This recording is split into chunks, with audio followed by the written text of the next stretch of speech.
Olá, eu sou a Ana Tampelli, eu sou arquiteta, faço especialização em neuroarquitetura e hoje estou aqui na quinta Conferência Internacional de Neurociência Aplicada à Arquitetura, o NeuroArc Day. Estou com um convidado aqui que é o Thiago. Thiago, se apresenta um pouco, conta um pouco pra gente de quem você é. Oi pessoal, tudo bem? Eu sou o Thiago Braga, eu sou fundador do portal Geometria Sagrada nas redes sociais, para quem não conhece, cofundador do Instituto Fractal Science, iniciativa para ensinar sobre a geometria sagrada, a ciência espiritual e sobre os fractais como uma ferramenta de autoconhecimento e de investigação da natureza e do universo, conectando diversas disciplinas das áreas exatas, humanas, artísticas, conectando de fato o ser humano com o universo e com a vida. Perfeito. O Thiago acabou de participar aqui da conferência e ele deu uma super aula pra gente sobre o assunto. E eu quero te fazer uma pergunta, começando. Em que momento você acha que a arquitetura perdeu essa essência do sagrado? A gente pensa nos templos, né, gregos, nas construções mais antigas, onde a gente tinha diversos elementos e que isso foi se perdendo ao longo do caminho. E eu quero saber de você em que momento você acha que isso aconteceu.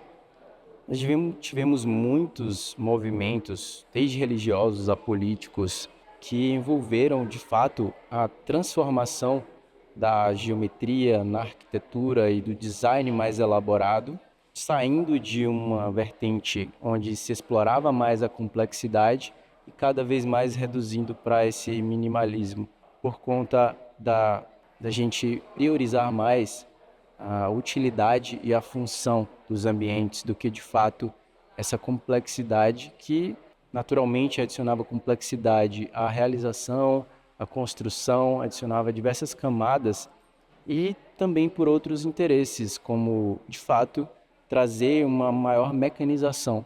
Então tivemos muitos movimentos históricos, né? A Reforma Protestante, depois tivemos também a própria Revolução Industrial, onde trouxe uma visão mecânica cada vez maior e esse formato mais reto, e ângulos retos e cores padronizadas. Né? E você acha que o minimalismo, de certa forma, ele impacta a nossa vida, o minimalismo nos nossos ambientes, que ele impacta de alguma maneira negativa a nossa vida no geral? Totalmente, e não é só achismo, né? Diversos estudos de neurociência comprovam como isso realmente afeta. Isso é diretamente ligado ao aumento do estresse e a falta de elementos de interação causa uma monotonia enorme e que isso traz uma resposta que a gente acaba buscando maior interatividade em telas e em locais onde realmente cada vez mais a tendência é a gente dispersar a nossa energia e não de fato se conectar com a presença e com os nossos relacionamentos dentro dos ambientes, que é o motivo original pelo qual eles existem. Sim, com certeza. O ambiente ele influencia em várias camadas de quem a gente é, né? E inclusive em relacionamentos. Então, você acha que até os nossos relacionamentos que hoje a gente vê tantos relacionamentos vazios, eles podem estar sendo influenciados por esses ambientes que de fato não têm personalidade, é tudo uma imitação ou várias formas iguais, né? E sem muito realmente personalidade de cada pessoa que está ali dentro. Totalmente, eu acho que tem uma crescente da ideia de que a simplicidade o minimalismo é algo ser visto como algo chique ou sofisticado. Muito. E tem até uma frase do Leonardo da Vinci que é: a simplicidade é a máxima expressão da sofisticação. Só que é algo diferente, porque a máxima simplicidade tem a ver com eficiência. E a eficiência a gente encontra na natureza, nas formas curvas. Então por que um rio ele não tem uma forma reta? Um rio ele é a forma mais simples possível para crescer a vida, para que a vida floresça e se manifeste e progrida. Então a simplicidade tem que ser buscada na natureza, nesses padrões da natureza, que são aqueles que ressoam com a nossa fisiologia, com a nossa psique, né, com nossa própria morfologia, nosso DNA. E diversos estudos psicológicos e da neurociência comprovam como nos relacionamos mais. E é possível atingir, então, até o próprio minimalismo, mas adotando formas diversas e uma interatividade mais ampla para tornar os nossos espaços multidisciplinares e com fatores específicos de relacionamento para cada um deles. Perfeito.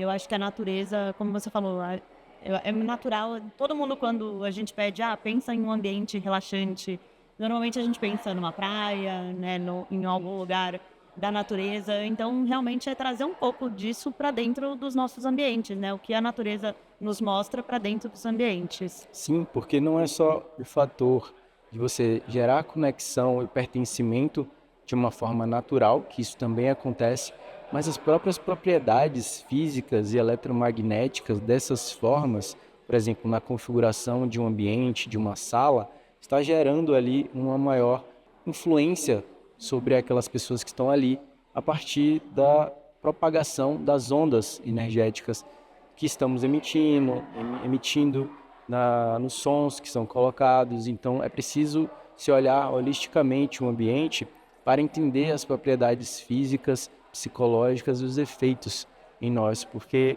atualmente a tendência cada vez mais da gente simplificar e levar para esse minimalismo, perdendo qualidade de relacionamento. Com certeza. A gente observa como tendência da arquitetura, e acho que a gente tem que tomar um pouco de cuidado para usar o termo tendência, mas a gente reparou desde o pós-pandemia, tem se usado mais verde, mais marrom, um pouco mais de materiais naturais, então a gente está vendo uma volta da madeira. E aí você acha que isso tem a ver com realmente essa conexão que a gente uma hora perdeu em relação à natureza? Sem dúvidas, a bioconstrução, esses, essas iniciativas que buscam trazer de volta a conexão com a natureza, com o sagrado e com o nosso potencial interno de, às vezes, tocar em materiais que estão na terra e de simplificar também, uma outra forma de simplificar, que é você utilizar os materiais da natureza, que muitas vezes são encontrados, ali estão à disposição, e pela industrialização e mecanização de todo o processo, a gente perde essa conexão, certo? E a gente perde também inúmeros benefícios que são alcançados somente quando voltamos a nossa atenção para esse tipo de trabalho, né? Sim. Então, já vou aproveitar o gancho que você falou de materiais. Como você acha que a gente pode trazer de volta essa geometria sagrada para dentro das nossas casas, dos nossos escritórios? Como que você acha que a gente pode fazer isso? Como eu disse no final da minha palestra, acho que primeiro a gente precisa nós mesmos nos tornarmos o templo, que é recordarmos que somos parte de uma criação, de um todo maior, de uma energia, e nós conseguimos então replicar essas formas harmônicas e co-criar obras, sejam artísticas, arquitetônicas, sejam tecnologias, sejam sistemas sociais e de relacionamento que repliquem uma ordem, uma harmonia, uma eficiência para dentro das nossas iniciativas.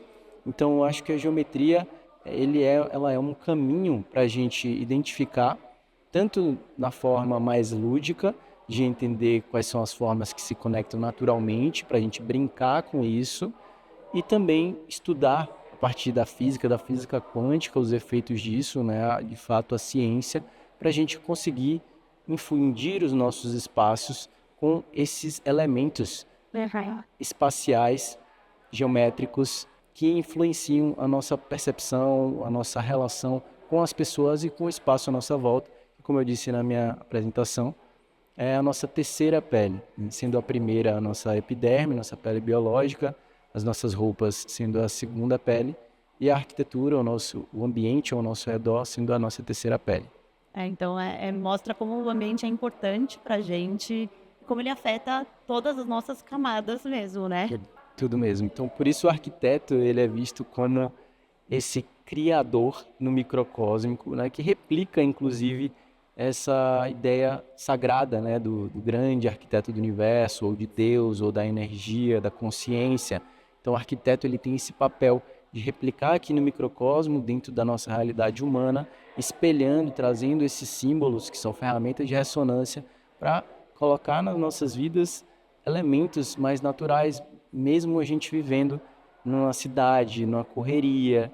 Então a gente precisa lembrar desses nossos ambientes, dessa nossa terceira pele, como esse fator de reconexão emocional, social, física e, de fato, que influencia e molda os nossos futuros, porque os ambientes moldam as mentes, as mentes moldam os relacionamentos, e os relacionamentos moldam os nossos futuros.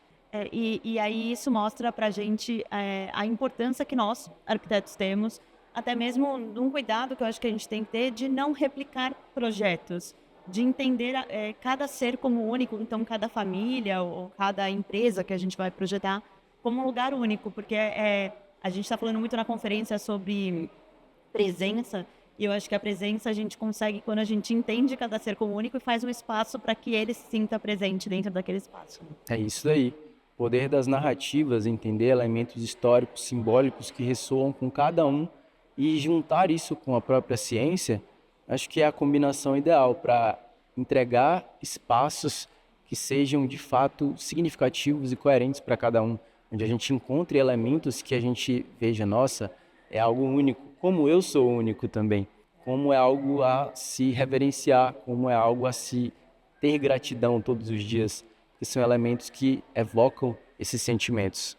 Você acha que a própria arquitetura nos lembrando dos nossos propósitos, né? De do que a gente quer e de onde a gente quer chegar e de quem a gente é mesmo, né? Totalmente, singularidade, conexão e, obviamente, encontrar todos esses meios de nos sentir seguros, confortáveis em ambientes que oferecem as configurações certas para aqueles objetivos que a gente deseja. Exatamente. E aí, para finalizar, eu quero te fazer uma pergunta você falou de locais sagrados. Qual você acha que foi o espaço físico, né, construído pelo homem que você sentiu essa conexão, de que você acha que foi um lugar que trouxe essa geometria sagrada para você? Bom, eu tive no Egito 2 vezes. Por incrível que pareça, não foram dentro das pirâmides de Gizé que eu tive essa sensação, mas foi no Egito. Em 2 locais, e eu vou colocar em ordem. O primeiro deles foi no Templo de Dendera. Eles têm um espaço lá voltado para restabelecer ciclos. Então, eu entrei num espaço onde se dizia que era um espaço cerimonial para que você deixasse para trás, antes de entrar daquele espaço, você deixar para trás tudo que você gostaria de remover da sua vida. E você sairia daquele espaço somente com as qualidades e atributos que você gostaria de seguir nutrindo.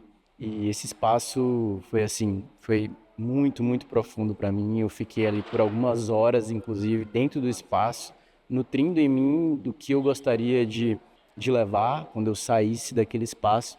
E eu saí dali me sentindo assim completamente novo, renovado. Tanto que eu puxei uma galera da expedição para levar para esse espaço e a gente fez uma oração muito bonita lá dentro. Então, sem dúvida, no Templo de Dendera, esse espaço lá no topo foi muito, muito especial. E outro deles foi o Templo de Osirion, que é um dos templos mais antigos do Egito. Inclusive, aconteceu algo muito interessante lá, que eu estava filmando com a GoPro e com o celular ao mesmo tempo. E eu estava num local onde tinha um poço bem sujo, imundo, de água verde que estava se acumulando ali por muito tempo. E eu acabei, quando eu me levantei, o celular estava apoiado na perna, ele escorregou e caiu dentro da poça. Então foi as pessoas se movendo ali para tentar achar. Eu não encontrei meu celular e acabou que ficou ali e deve estar lá até hoje. Mas aconteceu que depois, inclusive, eu tive uma conexão muito forte lá e assim que eu voltei de viagem, fui convidado a ser embaixador de um projeto de limpeza desse templo. Então foi também uma sincronicidade de tudo que eu vivi lá. E é o único templo que é possível encontrar uma flor da vida gravada na estrutura molecular da pedra do granito que tem lá. Então eu tive uma conexão surreal com esses templos, assim, com sincronicidades que aconteceram bem depois disso. Ai, que legal. Thiago, muito obrigada, viu, por conversar com a gente. Obrigada a todo mundo que está acompanhando. E fiquem atentos, porque hoje é só o primeiro dia da conferência.